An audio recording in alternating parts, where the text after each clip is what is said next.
Don't waste a moment being angry for what you didn't know yesterday.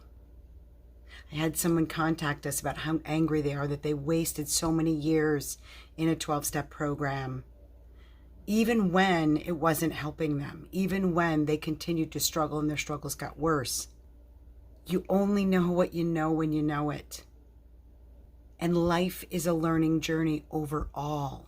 So you learned it in your time. And you can't go back and change the past. There's no reason to be angry at yourself. And there's no reason to be angry at the people in AA, because they also are misinformed. They're also victims of the rhetoric, victims of the propaganda and the misinformation. So there's no one to be angry at.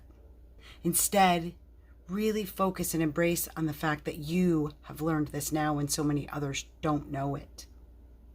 You've learned it, and you get to take that truth and build the life that you want and continue learning. Life is all about learning.